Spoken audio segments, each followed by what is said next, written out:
Question number 11 ज्ञात कीजिए कि रेखा 3x प्लस वाई बराबर 9 बिंदुओं 1, 3 और 2 साथ मिलाने वाले रेखाखंड को किस अनुपात में विभाजित हैं। ये अपने को पॉइंट दिए हुए हैं और अपने को m1 और m2 का मान ज्ञात करना है। अनुपात में विभाजित करिए, मतलब m1 m2 का मान अपने को ज्ञात करना। देखिए ये तो दिया हुआ है बिंदु अपने को, ये और ये दिया हुआ है जो अपने यहाँ और यहाँ लिख दिया है। यहाँ लिखा हुआ है m1 और m2। ये x1 y1 की संख्या है और ये x2 y2 की संख्या है। इसके अनुसार अपने को संख्या जमानी है। देखिए x का मान निकालना है। सबसे पहले तो x बराबर, सूत्र बार बार लिखना है ताकि अपने को याद हो जाए, m1 x2 plus m2 x1 बटा m1 प्लस m2। इसी प्रकार से इसके अंदर अपन संख्या लिखते हैं। x बराबर m1 की संख्या अपने पास नहीं है तो नहीं लिखेंगे, और x2 का मान कितना है अपने पास 2, तो यहाँ लिखेंगे 2। फिर प्लस m2 का मान भी नहीं है अपने पास, यहाँ m2 का मान नहीं है अनुपात में, ये तो निकालना है अपने को, इसलिए जो का जो ही रहेगा।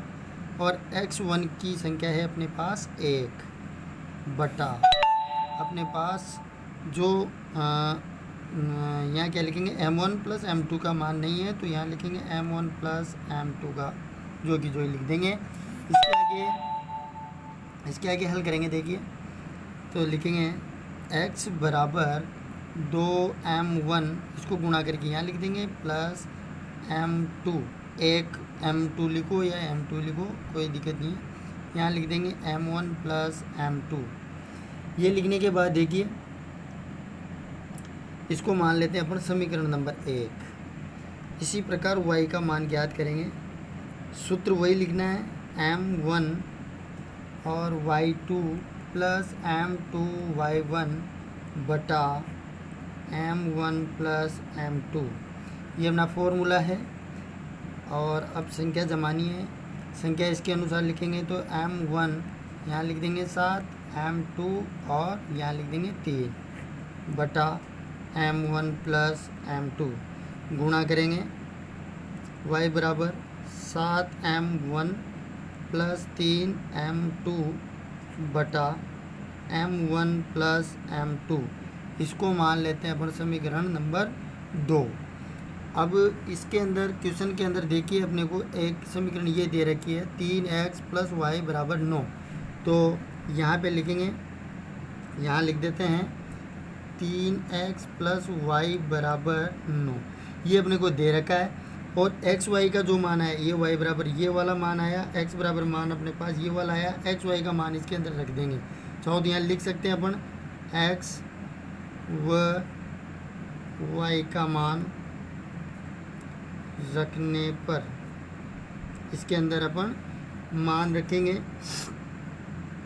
तो ये तो 3 का 3, x बराबर जो भी आया अपने पास आया 2m1 plus m2, sorry m है यहाँ m2 बटा क्या आया था अपने पास, ये रहा, यहाँ लिखेंगे m1 प्लस m2। फिर यहाँ प्लस है तो प्लस लगाएंगे, और y लिखा हुआ है तो y का मान भर देंगे यहाँ 7m1 प्लस 3m2 बटा m1 प्लस m2। इस प्रकार से यहाँ मान लिख देंगे। और यहाँ बराबर में 9 भी दे रखा है अपने को, तो यहाँ बराबर में 9 भी लिख देते हैं। अब इसको देखिए अपन गुणा करते हैं। 3 बार लिखा हुआ है तो 3 को इससे गुणा करेंगे तो 3 दूनी 6, 3 को 2 से गुणा किया तो हो गया 6m1 प्लस 3 को m2 से गुणा किया तो 3m2 बटा m1 प्लस m2 प्लस ये जो संख्या दे रखी है इसको जो का जो ही लिखेंगे, 7m1 प्लस 3m2 बटा m1 प्लस m2 बराबर दे रखा है 9 बटा। अब एक मान लेते हैं इसका यहाँ, और इसका लेते हैं लघुत्तम। तो लघुत्तम लेंगे तो लघुत्तम कितना आता है अपने पास, लघुत्तम आता है m1 प्लस m2 देखिए यहाँ भी m1 प्लस m2 है और यहाँ भी m1 प्लस m2 है, इसलिए यहाँ लघुत्तम आया अपने पास m1 plus m2। m1 plus m2 से m प्लस m2 कैंसिल हो गया, संख्या बच रही है अपने पास जो कि जो लिख देंगे यहाँ 6m1 प्लस 3m2 प्लस, फिर दूसरे में भी ये कैंसिल हो रहा है तो जो कि जो संख्या उतार देते हैं 7m1 प्लस 3m2 और बराबर में कितना है अपने पास 9। इसके बटा 1 मान लेंगे। 1 मानने के बाद में इसको करेंगे वज्र गुणा। सबसे पहले तो इनको देखो 1 1 की संख्या को, यहाँ भी 1 आ रहा है और इसमें भी 1 आ रहा है तो 6 दूनी 12 13 हो गया। 13m1 प्लस 3 3 6m2 बटा m1 प्लस m2 बराबर 9 और बटा 1 मान लेंगे। अब करेंगे इसको वज्र गुणा। वज्र गुणा कहो या कैची गुणा, इसको तिरछा गुणा करेंगे तो तिरछा गुणा करने पर अपने पास संख्या आ जाती है कौन सी 13m1 प्लस 6m2 बराबर 9 को m1 से गुणा किया तो 9m1 और 9m2। अब करेंगे यहाँ पर पक्षांतरण।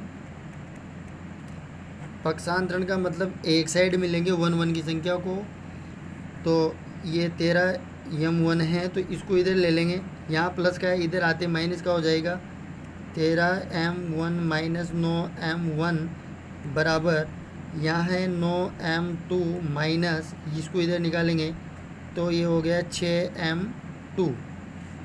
13 में से 9 गए तो अपने पास कितना बच जाता है 4 बच जाता है, तो 4m1 बराबर 9 में से 6 गए तो कितने बच गए 3m2।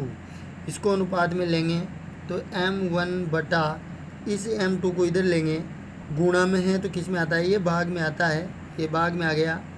अब ये जो 3 है इस 4 को इधर निकालेंगे तो किस में आ जाएगा बटे में। क्यों आया, क्योंकि ये दोनों किस में है गुणा में है। गुणा वाली संख्या को अगर इधर निकालते हो तो भाग में जाती है और अगर भाग में है संख्या तो दूसरी साइड में निकालते हो तो गुणा में जाती है। इसी प्रकार से यहाँ अनुपात निकालना था अपने को, तो m1 ये m1 अनुपात ये m2 है तो यहाँ लिखेंगे m2, फिर m1 के सामने की संख्या तो m1 की संख्या हो जाएगी 3, m2 के सामने वाला 4 है तो 4 हो जाएगा ये यहाँ, और इसका आंसर हो जाएगा 3:4। ये इसका आंसर है। चाहो तो इस क्वेश्चन के आंसर का स्क्रीनशॉट आप ले सकते हो। थोड़ा क्वालिटी वाला नहीं आ रहा है, नाइट है तो। अपने चैनल को सब्सक्राइब नहीं किया हो तो सब्सक्राइब करें, अपने दोस्तों के साथ शेयर करें। धन्यवाद।